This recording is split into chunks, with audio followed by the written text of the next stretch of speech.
Welcome back live here from Five Loaves Bakery. James Phillips. It's our 4th annual Walker County Media Day.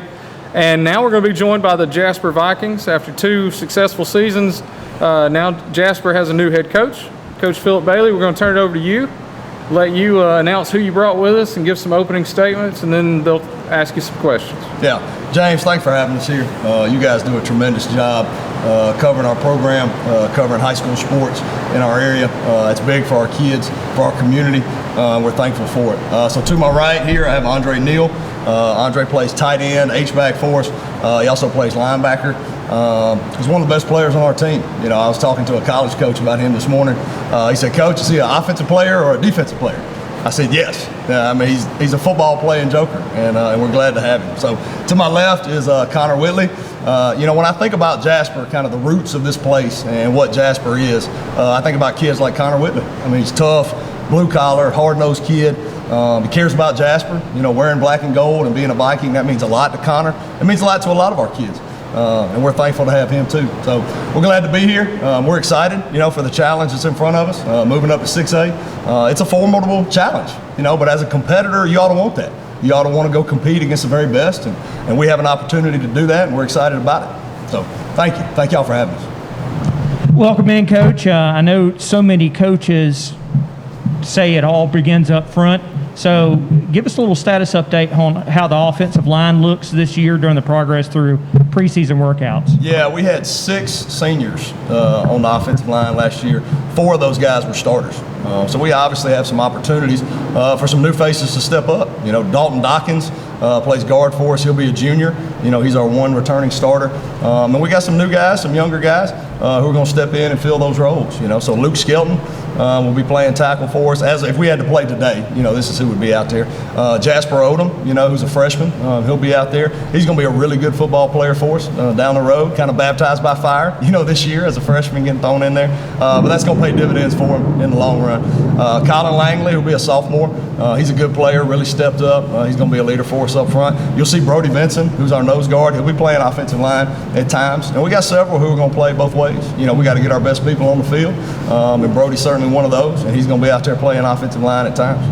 There's some other names, Caden Mormon, Taylor Eads. Those are some guys that you'll see up front too. So we're young, man, you know, but we're going to go out there and fight. You know, we're going to know where to go, and we're going to play hard. That's what I've told everybody about our offensive line. We're going to do those 2 things. I'll make you no promises outside of that. We're going to know where to go, and we're going to play hard. And we'll let the chips fall where they fall.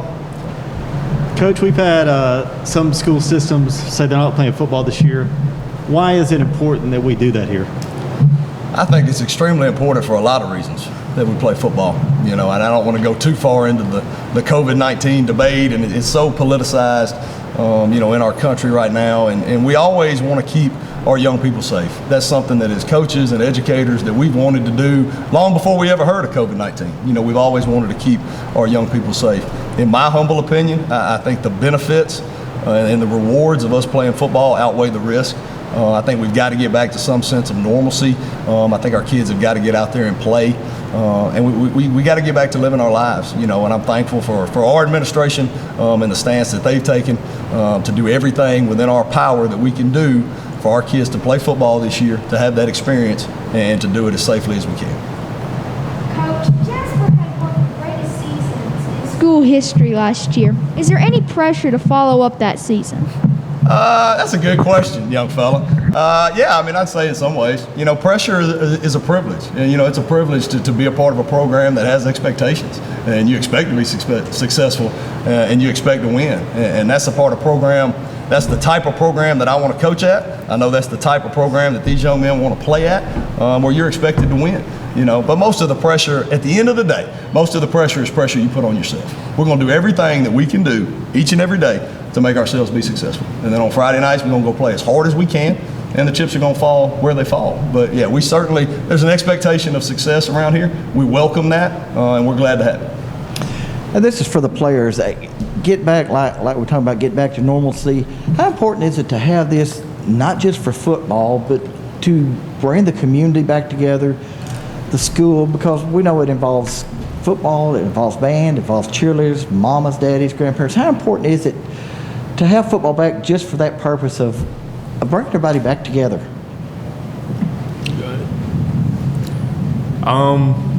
It's a big deal to us. I mean, this is our senior year. This sport has brought our community together for as long as I've been alive, at least, and I can attest for not being able to see people like we want to see people. It takes a toll, and so this can really bring all of us back together, just to, like you said, bring back that normalcy. It's a big part of this community, and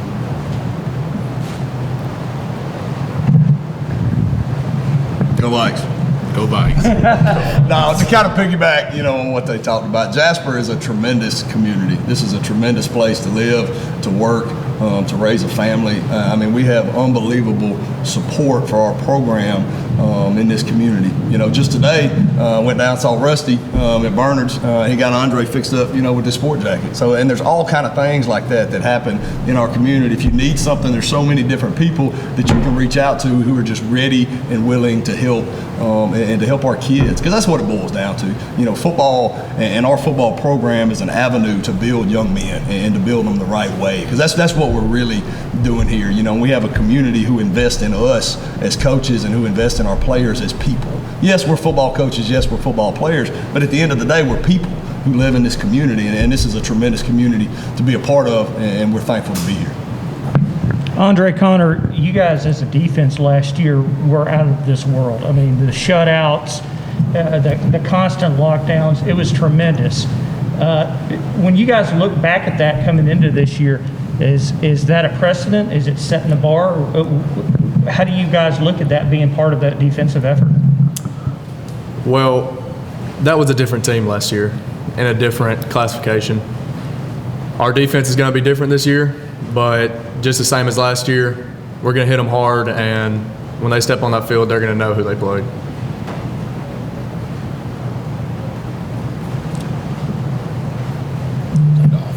You did. Andre played offense last year. He will get some snaps on the defensive side this year, though. Coach Kyle Butler and the rest of his defensive staff, they do a tremendous job coaching up our guys on defense. Kyle is a very good football coach. Above that, he's a good man. He does a tremendous job with those defensive guys, and we're excited, man. But like Connor said, this is a new team, man. There's so many different things from last year's team to this year's team. It's a new team, and we're just excited, man. We're excited to have the opportunity to compete. Coach, I've got two questions for you. One, you're in an extremely tough region. What are your thoughts about your opponents? I think you're exactly right about that. I think we are in a tough region. I've heard people compare it to the SEC West, and it is, man. This is the cream of the crop of 6A. We're not naive to who we have to play. We fully understand the level of competition with those players and coaches. But like I said, at the end of the day, as a competitor, that's what you ought to want. You ought to want to go and put your program on display against the very best. You ought to want to go and compete against the very best, and that's what we have an opportunity to do. So we think a lot, of our schedule and of all the people, that we got to play. We know that we got our work cut out for us. And Go ahead, Zach. And Coach, Cut him off, James. Yeah, I know. what is your opinion on fans in the stands? On fans in the stands, I would like to see fans back in the stands, as long as we can do it safely. And I know that Coach Jonathan Jordan, our athletic director, has put all kind of precautions in place as far as hand sanitizer at the gate when they come in. There'll be masks at the gate when they come in. They'll be socially distanced by household, as much as you can do that. It's going to a paperless ticket deal, so there won't be exchange of paper tickets and all that. So there's been a lot of safeguards that have been put in place to keep our fans safe. And ultimately, with the world that we live in right now, anybody who's not comfortable, who's in a vulnerable population or lives with somebody who is, might not feel comfortable coming out to a football game and being around a big crowd. And that's fine, that they don't have to. They can watch our games online. But somebody that does feel comfortable and wants to put on a mask and come out and watch and play, we'll certainly welcome them to be there. We'll provide a safe environment for them to be there. And I want as many of them that can be there to be there. Zach, you got another one before I interrupt you again? Okay. Well, Coach, you talked a few minutes ago about how this is such a different team from last year's team. Talk about I know you've got like 2 starters coming back on offense, maybe 4 or 5 on defense at the most. That's about right. Talk about some of the new faces on both sides of the ball that you're going to have to be counting on this year.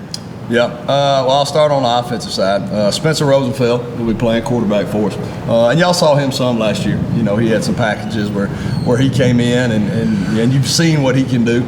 He'll be our guy back there. We're excited about him. You know, we think a lot of him in his future, and I'm excited to see what he can do. Trayvon Stewart, and again, he's not necessarily a new face. You saw him play at times last year. He'll be the guy that we'll look to in the backfield to carry the load for us. He's going to do a fine job. At receiver, Kevon Samuel, who played corner, you'll see him play some receiver some. J.P. Hollis is the guy who stepped up for us. Jaden Caldwell, Manny Havis, Hayden Yerby, who had not played football before. He was a cross-country runner, a distance runner. He's a big kid. I wish he'd been playing football for about 4 years, but he just made a decision his senior year to come out and play. He's doing a good job for us. He's going to be a fine player for us, and we're excited to have him. So on the defensive side, Brody Vinson, that's a name you know well. He'll be over there on that interior defensive line for us. We got two twins, Rocco and Brody Woods, who have been wrecking shop, you know, so far. And I'm so proud of those two because they have worked their tails off for a long time, and they finally have their opportunity to step up. And they've been doing a great job, and we expect good things from them. You know, so Jody Hester is another name, and again, you saw him kind of at the end of the year last year playing running back.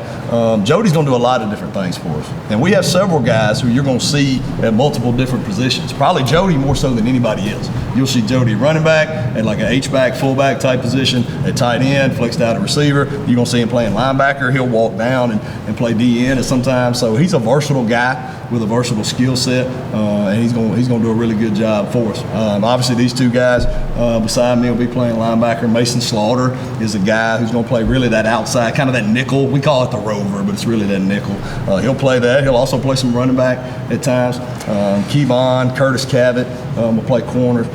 Preston Reed is a guy. Preston Reed he'll play receiver, he'll play safety, he'll kick off for us, he'll punt, he'll kick extra points, he'll fill up the water bottles. No, I mean he was a state champion wrestler at 152 pounds. And I was talking to his mom and daddy the other day. I said he's going to be one tired fella on Friday nights, and he is, but he can do a lot for us, and that's what we expect, you know, of him to fulfill all those roles, and he'll do a great job doing that. Cole Sargent is a guy who stepped up, you know, on the back end. He's looked good so far at safety. We get to put on pads this week, so we'll have a lot more information about exactly who can do what after that. You know, but to this point, just being out there in shorts and helmets with what we know, I'm sure I probably left out somebody. I hate doing that. There's somebody that probably slipped my mind, but those are a lot of the faces that you'll see out there for us. Right. Well, and with this new region and everything, you're going to need everybody in every position. All hands on deck. That's right. That's right. Coach, congratulations on getting the job, and I hope you guys have a great season this year. We need to plug. We'll be doing the Coach Philip Bailey Show. Absolutely. I'll be there as long as y'all have me. We'll do that every week from the Mountain Eagle Studios, and we'll have some players come in and join us throughout the year for that as well. Good luck this season.